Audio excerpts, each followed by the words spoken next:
Okay, so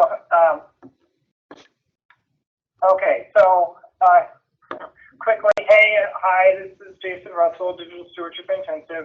I'm going to be talking about the Mukurtu content management system. And first, though, I'd just like to put forth that I couldn't have made it to this point and done all the work that I've been able to do without the people that I've been working with, not only within my institution, but also within the Inupiat Heritage Center and within the larger community that have been so open and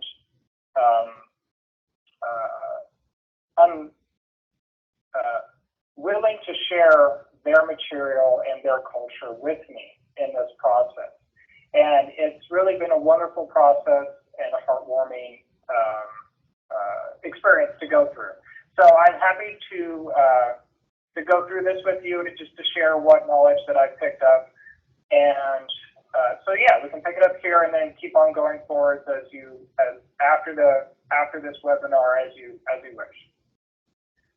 So there's going to be two general sections. The first section is going to be covering just the general portions of Mukurtu, so what it is, what can you potentially do with it, what are some of the limitations of it, and then section 2 is going to give you hopefully a little taste of what Mukurtu is in regards to putting content or interacting with the content management system itself.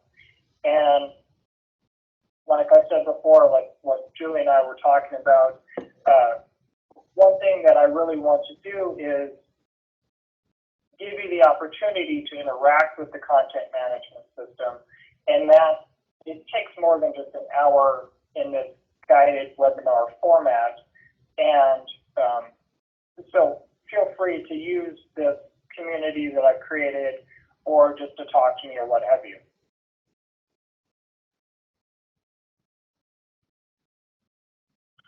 So in a general sense, the Mukurtu content management system, has been created to facilitate the appropriate access to communities' materials to the larger audience, and also within a particular community. So say I'm on the North Slope, say we've got what we've got going on right now, this large involved CLEAR grant, working with the Heritage Center. We're digitizing quite a large body of material, and they're figuring out how to use Mukurtu to make access in a digital space. And Mukurtu has generally been decided that that's how access is going to be facilitated. But the risk is, though, when you digitize it, when you put it up online, then it's kind of out there. And Mukurtu is a way to, or has been designed with safeguards in mind to ensure, or at least help to ensure, that the content does not spread or spreads in a manner that is appropriate and within the appropriate context, so that that context does not get lost as the knowledge gets disseminated. And to do this, it acknowledges that when you put material in the digital space, that it is removed from the physical space. So that being the communities that would sit within, say whoever's responsibility to actually hold the material, house it.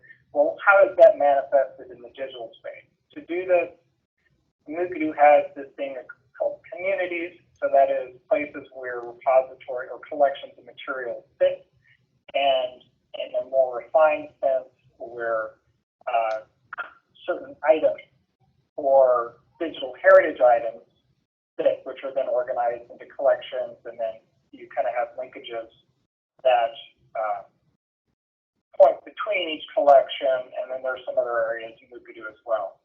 And governing appropriate access are these things cultural protocols, and these are they're something that are tailored for each particular community or each particular instance of Mukurtu, and they're designed to allow for each particular community or instance to how do you want this material to be shared? How is the sharing of this material in the digital space appropriate? And in the Warramungu community, so in Australia, from which the Mukurtu content management system was originally designed, there was really a strong desire and concern to make sure that the knowledge was passed appropriately from individual to individual and at specific time periods and in specific places. So that's all kind of reflected. So, and this is, and it's kind of hard coded into the inner content management system. Hopefully, I'll be able to demonstrate that. So basically, what it means is you can't have a community without cultural protocols. And for the Heritage Center to kind of give you a real what we've seen, what we've been doing up here is on the slope.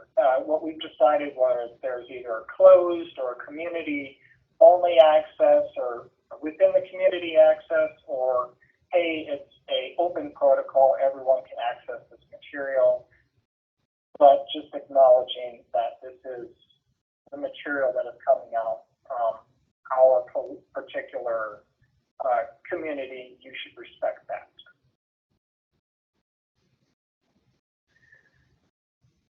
So, and then you have, so like I said, okay, you got user access is governed by communities and roles that each user is assigned to, and it's all very granular.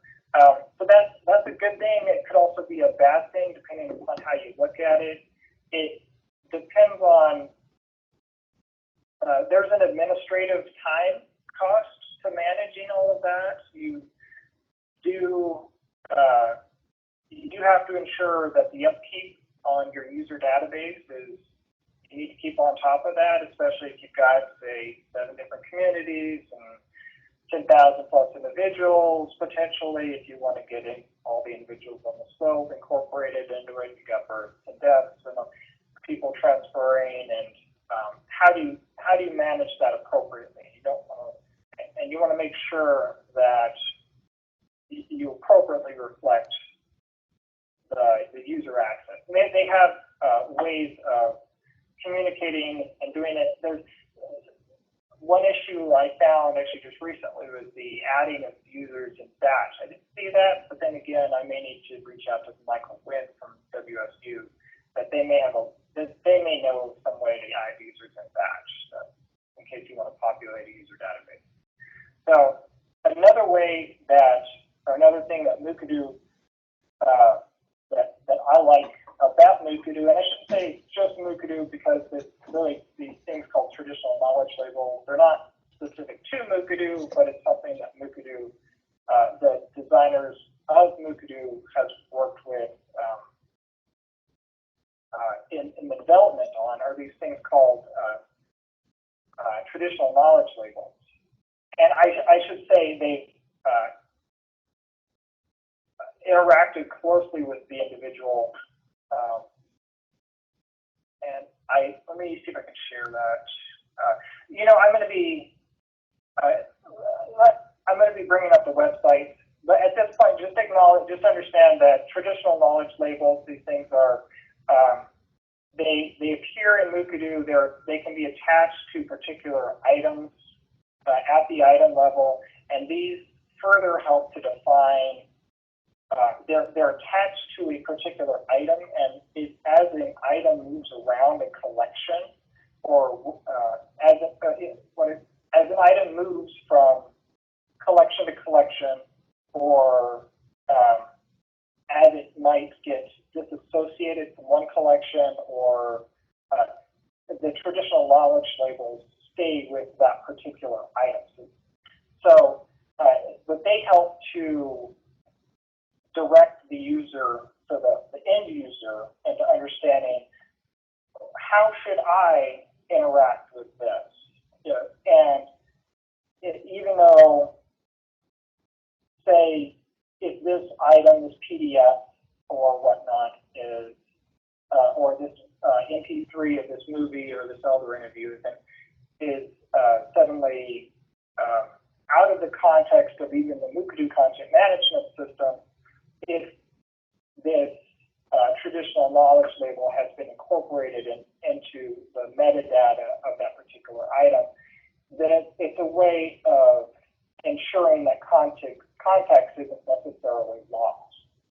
And but we'll get into that in a little bit further detail later on.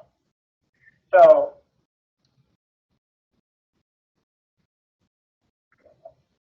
okay,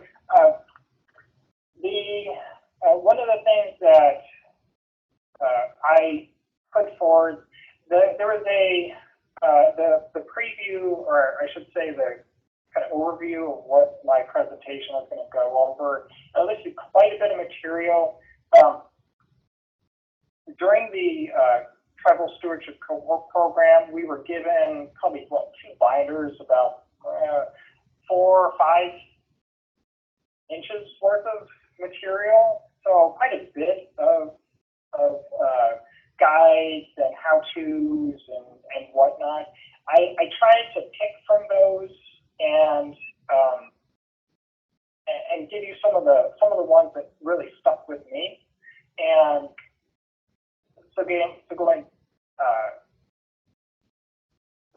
it comes to let's say this user guide part, or the what was it?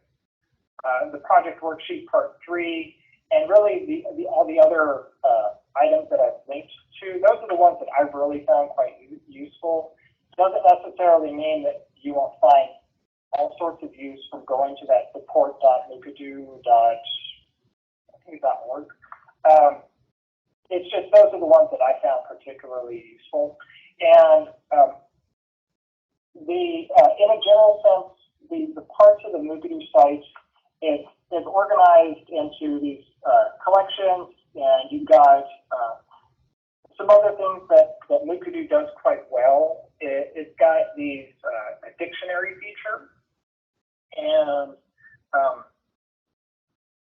it has a way in terms of, say, many of the fields are rich text capable, and so you can incorporate transcriptions and translations that kind of go along with the audio or visual material as well. And like I said, so your TK, your traditional knowledge labels, and I wanted to try to showcase some of what this actually looked like.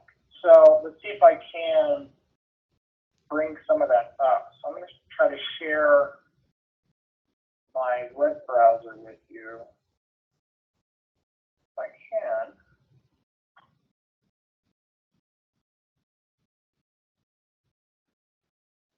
And it says waiting. You can now browse. Okay. So can everyone? Yep, we can see it, Jason. Yep. Okay. So the one thing that I found of particular use, especially right now, for example, we've got the Tundra Times newspaper database, and that what goes along with it is a photographic database, so about 30,000 images extracted from the Tundra Times newspaper, and we're trying to figure out a good portal or a good way to reflect that. And our current system is pretty old, and we need something else. So Mukurtu, what it has, at least the best that I could determine that could reflect, say, if you wanted to utilize Mukurtu to incorporate large bodies of images organized into either collections or either by author or subject or whatnot, that you can use this book page feature. And can everyone see this autograph book, 1886, Plateau Peoples? Yes. And notice on top, it's got page 9 through what? Page 21. Well, it continues on, essentially.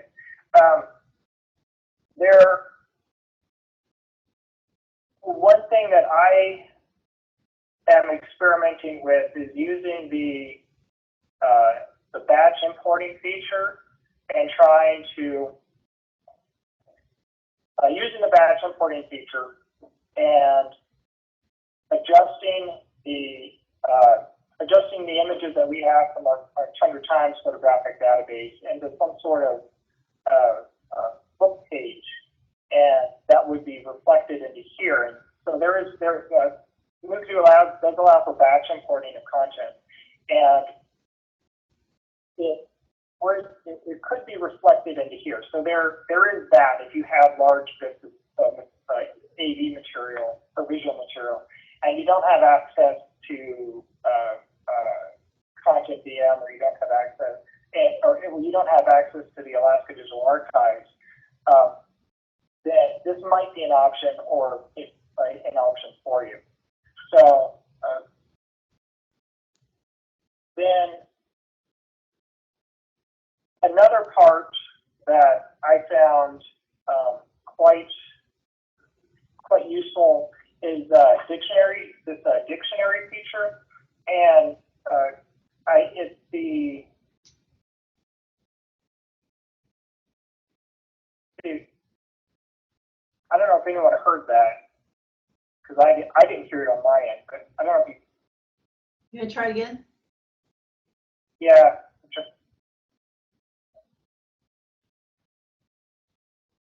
I don't know if you heard that. Let me stop sharing. I'm going to share an audio. That might actually take a little bit too much time, but essentially what it comes down to, I'm going to go back to sharing the web browser. What it comes down to is, say if you're doing a linguistic, either language research or language revitalization, then you can use this the dictionary feature within Mukurtu, and you can incorporate or include dictionaries of a particular language. It's all there was no issue whatsoever with it inputting. I think we had. It handles non-English characters and diacritics and diphthongs quite handily. So we've had no issue whatsoever. And I was going to showcase one that my cohort partner and I, Marilyn Decker, and I created, but I didn't have time to create or to put it in here. I had a research request that came in like an hour before this. But either way, say clicking on one of these. So imagine you get a particular language, and you've got currently a written form of a dictionary, and you want to try to get it reflected in some sort of visual form. So you go through all the hurdles needed to get it in the particular format necessary for batch importing. And here you can separate it out into dictionary terms. Most of what I'm seeing on these completed dictionary pages are just the term, and then they've got a brief recording and then a translation. But you can also have, it's all rich text capable, so you can have graphical material as well as audio-visual, so actual accompanying videos, to further deepen the understanding of or the end user's understanding of, hey, what does this term or concept mean? And then what's great is there would be this on this right-hand side under, say, keywords or languages, you can have related items, and you can link out or link to collections, well, the digital heritage items. So that is those items where particular terms or concepts will be featured elsewhere in your site. And that's a very nice way to add value to your material. And see if I can.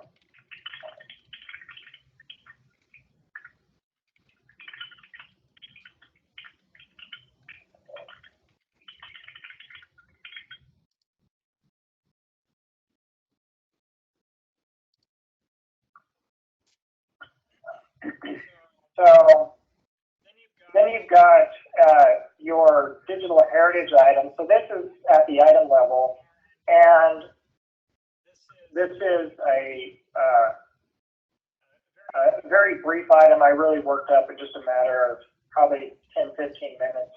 But it's, so on the right-hand side, you've got a series of protocols that you create which governs, okay, what type of access, what levels of access would be, or you could have. You've got your, there would be additional materials such as, what's the type of content in here? Let me see if I can get over.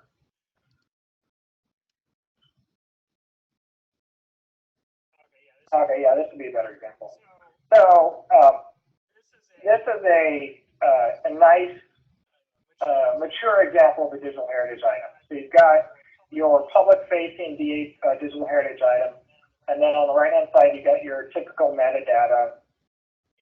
And notice how you have your WSU record, and then there's another tab that's called the Umatilla record. And here, you've got a description, has very little information. Elders have expressed both good, bad memories of the school. But it might be that the community has decided that within this Umatilla record, that if you were logged in as a particular user of that community, it would have additional access. You would be able to get elder interviews and additional material that the community has decided to share just within that particular community. So yeah, there's that. And the some other portions of the site that I found. So the transcription translation piece of it that I really like, and I don't see used that often on many of these pages, these DH items, is using either HTML or XML as a way of facilitating transcriptions and translations of audio-visual material. And see if I can show you the, so in the back end here, you've got your Mukurtu core. So these are some of the metadata fields here. And I've got a guide which shows how to do all this, but it's just a series of a set of HTML, a bunch of HTML, which will get you a nice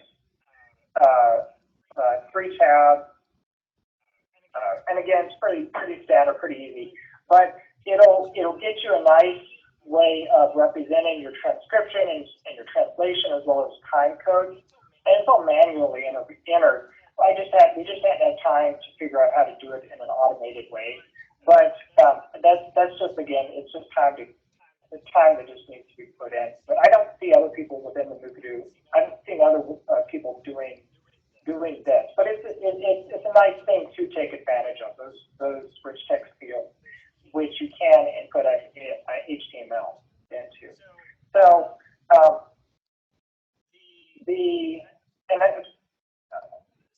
so yeah, those are some nice aspects of the site that I like. I do want to call out, I'm sorry I'm jumping around here just a little bit. I would strongly suggest you take a look at this site. It's called localcontext.org. Then especially if the material that you're dealing with has culturally sensitive material, and if you're not, and if you say if you're working with particular indigenous groups, you probably should look into this. And if they're not familiar with it, or reach out to these individuals, or you may even just start with WSU or Washington State University, Lotus Northwest, and I can put you in contact with people if you'd like. But Jane Anderson, I've talked with her, Kim Christian. Those individuals, they're incredible individuals, incredibly intelligent, and their hearts are really in the right place here. And all of this is really a way to reflect not or have the culturally sensitive material shared to the widest extent possible, but acknowledging the past history and abuses of either just colonialism and all of that. And it really is something that if you haven't looked into TK labels, then you probably should. So strongly suggest that. Excuse me, Jason, there was a question from Anastasia, sure, and you had said that it was localcontext.org. She tried that URL and it didn't work. Is that the correct URL?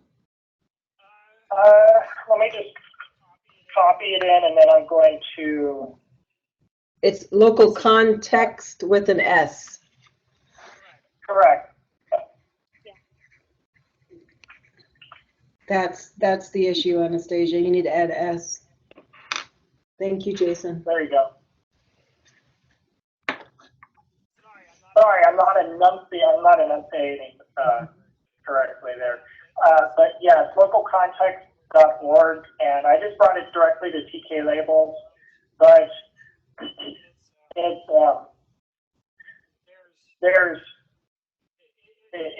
it's just, I would strongly suggest you look into it, and especially if you're dealing with culturally sensitive material. The last big piece of Mukurtu that you should be aware of is this feature called Mukurtu Mobile, and it's unfortunately in the latest iteration, it's only available for iPhones, iDevices, iPhone, iPad, and in the previous versions, they had support for Android as well, but they just couldn't maintain the coding on it. There was just too much work on their end. Mukurtu Mobile is really cool because you can go on site, say if you're you can go to areas where you might not necessarily have internet connectivity and do building of collections, recording interviews, photographing particular artifacts, doing what have you. And within the interface is you can start the creation process of your items, attaching them to your communities and your cultural protocols, and you can really get a lot of the work started. And when you get back to your next when you have internet connectivity, it then automatically syncs with your content management system, and that way when you get to your office, then you can pick it up from there. So that's the benefit, but again, the downside, it's only currently available in 2.5 with iPhones and iPads, so just a little heads up. But as far as say it's to kind of put a spin on it, I have heard of people using this, say a public library, but with public library using this for there was a potlatch, and they had Mukurtu Mobile on a set of it was iPad, and they gave it to about 6 or 7 of the kids that they could trust to record, but not do anything untoward with the equipment, and it had another to create their version of, well, how was your interaction with this particular community event? And it was all it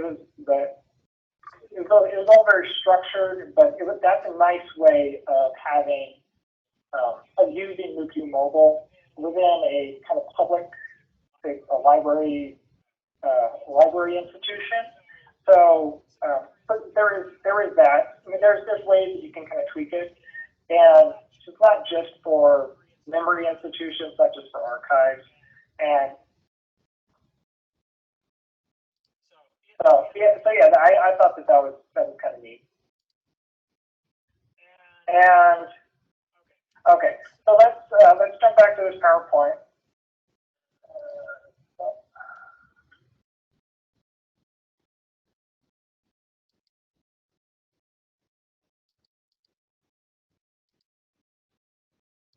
All right. So there is batch. Mukurtu does have batch importing, exporting capabilities, and they use a set of modified Delta core fields. So it's we can talk about that. We can talk about that later. I can just point you to some of their documentation if you have some more specifics, because that can get kind of dry in this environment. If you have specific formats that of your material that you're kind of worried about, but just keep in mind it does have batch exporting and importing capability, and I've used it in the past, and it's worked pretty well. I found that it's worked pretty well. So and I think that I have included the export-import sheet. Just keep in mind that there are a few fields that are unique to Mukurtu. Just keep that in mind. And okay, so costs that might come with Mukurtu. So obviously you got your administrative staff costs. So the Fuzzy host, I got a question from Freya. Does Fuzzy host some instance, or are you using a hosting service? So currently, from the Travel Stewardship Cohort Program, they had funding until September of this year to do hosting, to host it on site at WSU, which is why if you look at the URL, which is why the URL has wsu.edu. So currently, our site, such as it is has wsu.edu. One of the things that we have talked about in great extent with IHLC, because much of my work has been with IHLC and their site in particular, and how are they going to move forward? What are they going to do? And it's there is that issue. There, as far as Tuzzy goes, there certainly is a. I should say, I guess before I kind of ramble on a little bit too further, before September rolls around, what I'm going to look into is doing it, hosting it locally, and we're not going to have, the issue with that though, is when you have large files that are being accessed from the server, and by that I mean your audiovisual material. So we've been warned already that by IT, or our IT department, that it could, or actually would crash crash our network. So the workaround to that is you can use an external site such as Vimeo or YouTube that where you could upload your AV material, your audiovisual material. YouTube being potentially the less costly of the two, and embed links. Mukurtu allows for the two currently. I don't know the third option being available within Mukurtu, but Mukurtu allows for Vimeo and YouTube players to be embedded within particular digital heritage items, and you can then link out to YouTube or link out to Vimeo. And what we're envisioning in the current iteration is a private YouTube channel with kind of a public YouTube channel that sits aside alongside it of the IHLC's material that then points to the embedded content within the Mukurtu content management system. And I haven't yet gotten firm yay or nay whether or not they're going to post locally or not. So but it's kind of up to them. It's not really my system. But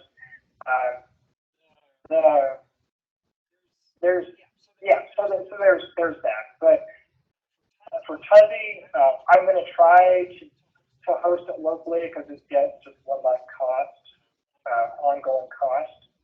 Reclaim Hosting is the recommended hosting service that WSU recommends. Well, what that WSU recommends, and they've got a custom built user interface for Mukurtu, and it seems to work pretty well. They charge, I think, 100 gigs for $100 per year, and if you have your so obviously you don't want to have your audiovisual materials on their hosting. You're going to be linking out to YouTube or whatnot. But if you've just got PDFs or JPEGs, you may be able to sit underneath that. And so that's kind of what I would be doing, or the path that I would be moving forward on.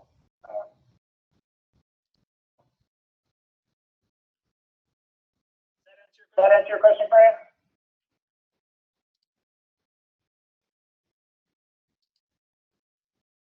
Cool. All right. And I kind of, and Reclaim, they're pretty good about getting back to you if you had specific questions on. Well, I reached out to them a number of times, and they've gotten back within about a day. It's been about a day each time, so that's pretty good. So yeah, so they're pretty good about the whole thing. And yeah, so Reclaim Hosting, 100 gigs, $100 unlimited bandwidth. I do like that. And so we talked about embedded YouTube or YouTube content. So other issues is, of course, bandwidth. And if you're not familiar with, or if you don't have a strong IT department and you have to figure all this out on your own, then just consider what bandwidth do you have available within your particular institution, and just consider peak rates, total usage, existing upload and download speed. What is eating up the bandwidth? So do you have video conferences? Do you have 12 public computers and 20 teams that are streaming YouTube videos at a particular time? Is that going to be slowing it up? So really, and there are network analyzers. I can't remember the specific terminology, but there are tools that you can download to assess the network for a specific period of time to get the exact data that you need for that. And I included, or also further to this, if you wanted to try to host internally, there's recording size, and like I said, there's what else is eating the bandwidth, public Wi-Fi, and then what are the size of videos that you're trying to host? And I don't know why, but I had the hardest time trying to find this little bit of data. This MPEG-2 video on demand transport stream average rate. I had the hardest time trying to find that. But standard depth, 3.7 megabytes per second. That's about how much it would eat up. And if you're having archival content, you're not going to be streaming HD material. You're not going to be expecting to have 12 to 15 megabytes per second available, or megabit per second available. So just consider that. And a decent bandwidth calculator that I found, and I've got the link. I've got the link there. And I know we're already running short time, obviously. So I'm not going to. I included, just click on just check in the embedded, or check in the URL there, and it's got it allows you to find the streaming rate, calculate streaming bandwidth, and all of that. And it's discover, and I'll just copy it in here. So yeah, discovervideo.com bandwidth calculator, and I wouldn't bother going anywhere else within the site, just check that. And I found that to be pretty useful. So I know we've got like 6 minutes, unfortunately, but let me at least look into the site, and I'll just show you the dashboard. And so switching gears here, that is, in a general sense, the sections of Mukurtu. One thing that I was trying to look over is, does it have the capability to, if you wanted to try to use it for newspaper content or representing newspaper content? Couldn't find too much documentation on that. So it might take a call to some of the developers, because I couldn't find it, and I'm to a point where I'm like, I don't know if they have it, and it's it might take a call to either Michael Wynn, probably Mike. But anyway, but that's, newspaper. If you have newspaper material, then it's kind of a unique animal to play around with anyway. So, but that's it in a very rough nutshell. So section 2, and I know we have a very short period of time, but I'm going to share my screen, and I'm going to get onto the, and I suppose I'll just start with the dashboard, and kind of just go from there for just a few minutes. So let me share the browser.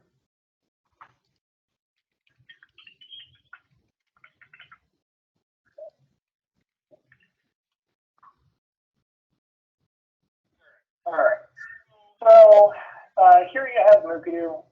This is, because I've been so focused on the Heritage Center's ITLC Mukurtu page.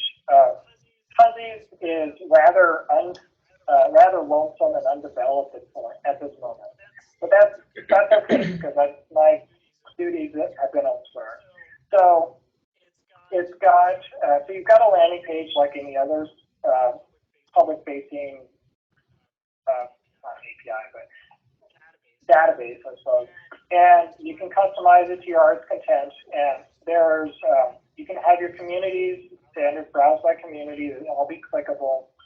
On the top here, you can have your about pages, you can browse by collections, your digital heritage items.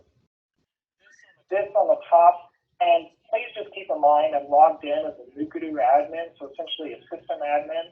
you may not have all of these options as you log in. And one feature that is useful is called this dashboard. And this kind of gets you to your central hub of what are you trying to do? Well, just go to dashboard and then figure it out from there. And so it's pretty well organized into, well, right now I'm essentially setting up the site. And but the dashboard is set into, you've got batch importing, you've got your communities and protocols, your user management. Down here you've got content and support categories. So categories and keywords. So categories kind of being your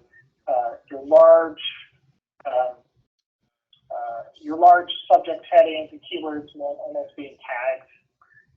And so let's very briefly, let's go ahead and create a cultural protocol just to show you what this looks like. And when you're creating every time you create a community, you then have to attach a particular cultural protocol to that community.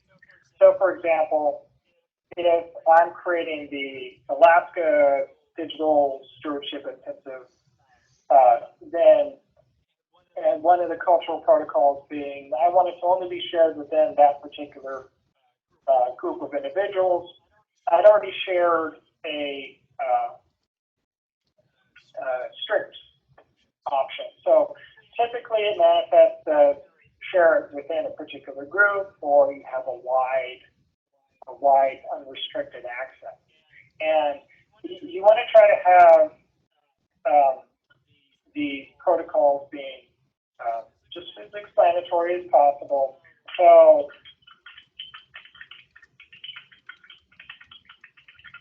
and I have these, just doing something like this, and with the sharing protocol being open, and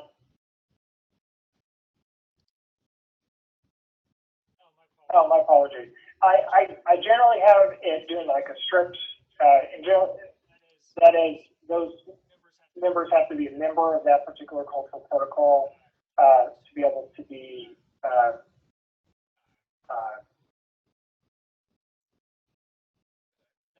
that it's shared with, visible, and all of that.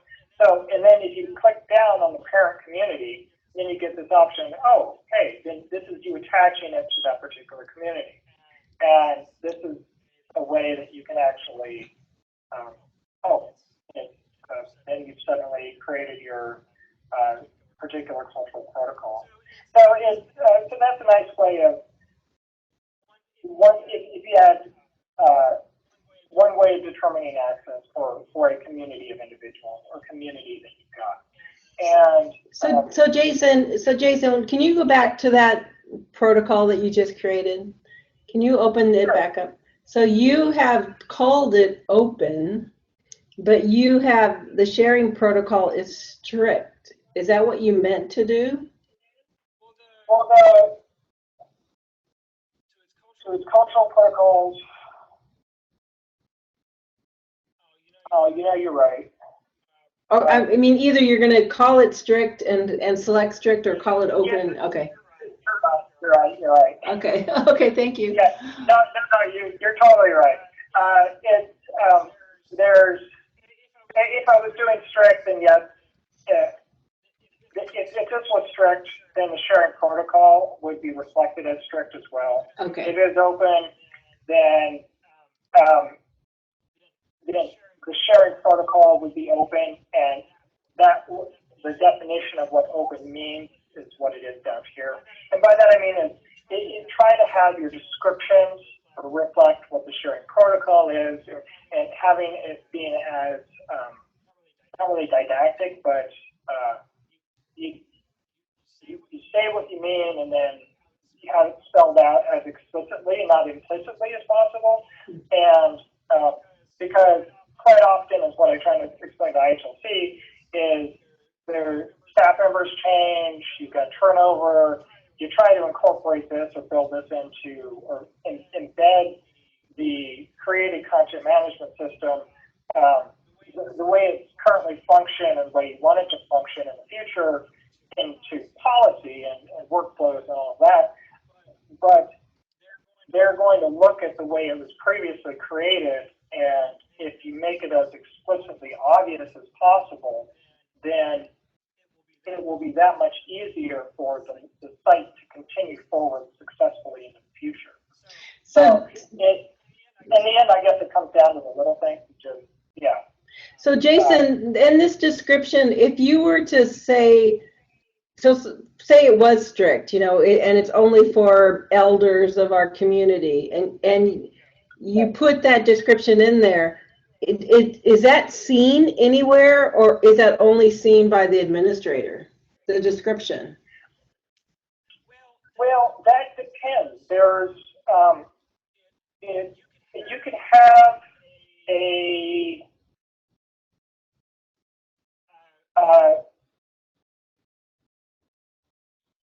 you can have, well, if you're part of the protocol, then, well, let's do a little example real quick. So, okay.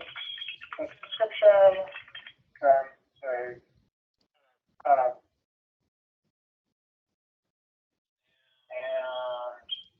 going to,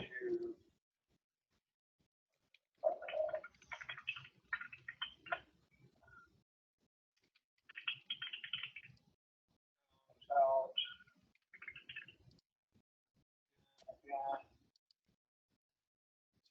So I'm logging in as one of the test users.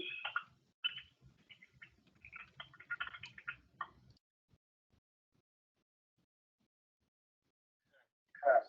So this is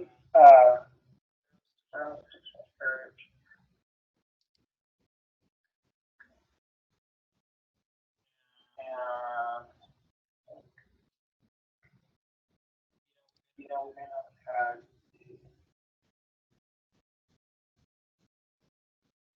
okay. If the protocol was made visible to the public, then the description to the protocol, if the protocol is made visible to the public, then you can also view what the description is. Okay. There are ways that you can say if I don't have access to view a test this digital heritage item on this page, you can create a public facing version of it that has a limited content within it, and have as one of the descriptions that the description indicates this material, where you essentially elaborate and where you can elaborate explicitly why access was restricted. Further, if you look to the right here, you can look into these traditional knowledge labels, and these give you, or they arm you with a way to elaborate on how access should be, or who should be having access to this. Now these labels here don't necessarily restrict. Say if I've got a culturally sensitive or women, trying to find one, TK men restricted, and say if it was customized for the Nubian people, and to whatever that would manifest as, attached to this particular digital heritage item, that doesn't necessarily restrict access to the content, but what it does do is arm the user with an understanding of this is what the access this is how this material should have been accessed. So who are you, and do you fit these particular categories? And if you don't,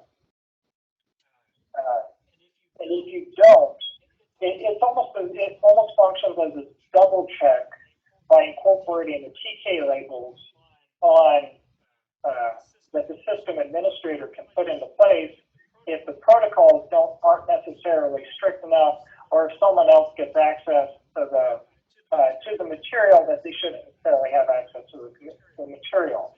So you can put in protocols to your heart's content. So you can now create. So let's let's go to add collection. So collection.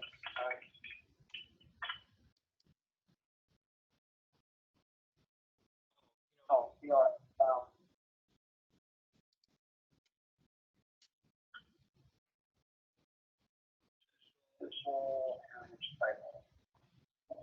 Where is that? Users. I don't see digital heritage items there.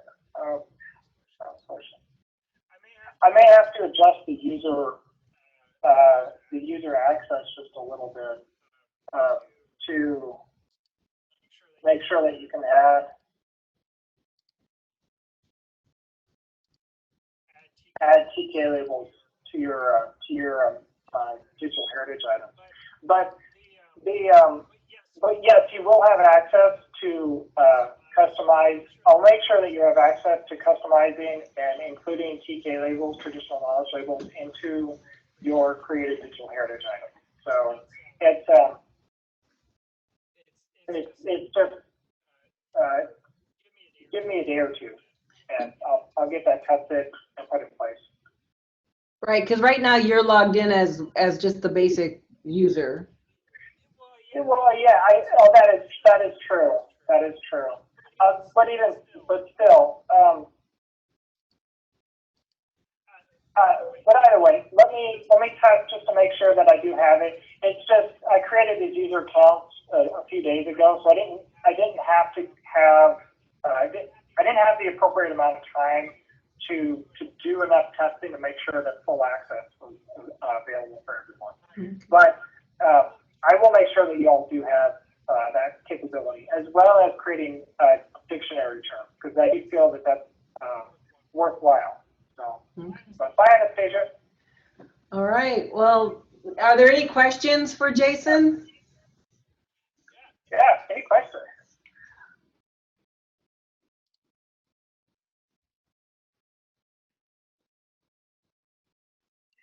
Jason, this is Rose. I was wondering, are there other organizations using Mukurtu here in Alaska that you know of? I'm sorry, I can't hear. That was Rosemary, and she was asking if there's other organizations in Alaska using Mukurtu. Yeah, Elsie's right. So Kuna's got it. Isn't it a language nest that they've got?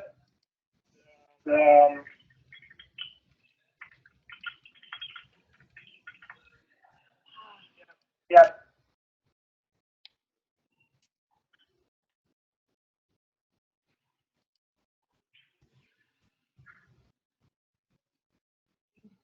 Yeah, and chatting with what's her name? My brain at the moment is such that I can't think of her name. The lady that's managing that from Huna, I'm sure she'd be happy to talk to you about her experiences with setting that up. Is that Amelia Wilson? Yes, Amelia. Okay, wonderful. Okay.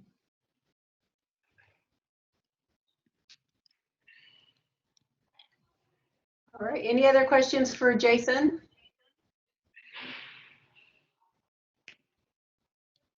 Hey, Jason, I'm going to have you change back the role to presenter to me, and I'm going to stop the recording.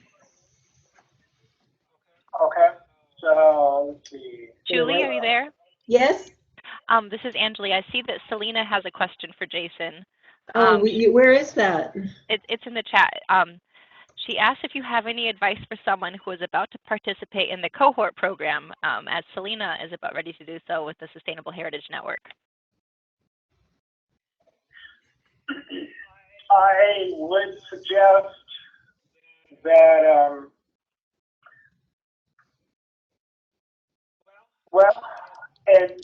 enjoy it. It is quite amazing. Having, if you've got an understanding of what your institution is wanting to try to get or do, that would help as you move forward, because obviously the end goal is to try to get something started, and because then you can be trying to work on that during the year. I know that's kind of one of the things that I regret a little bit, but not. It depends on your cohort. I don't know who your cohort partner is, or if you have a cohort partner. I don't know the format, who your cohort partner is, and that sort of thing. But really, just starting with what's your project and getting that sort of pre-planning, those pre-planning steps done, and that's certainly a great first place to start, and really that's a good one. So other than that, really just keeping up on their homework, and because that did help quite a lot, and it was yeah. And also really don't think of it as an end of itself. It really is something that's built on.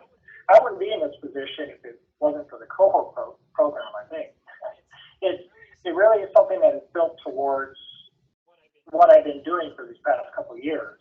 So I think you'll really enjoy this next year and what comes after that.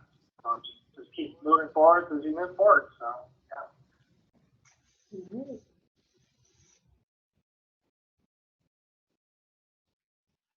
Okay, so meeting your presenter. Right. So you'll just right click on my name and change the role, and I'll stop the recording. Okay. I'm being. Oh, I know. Where's my name? Help? Where's my name? Oh, right click on your name. Yes. All right.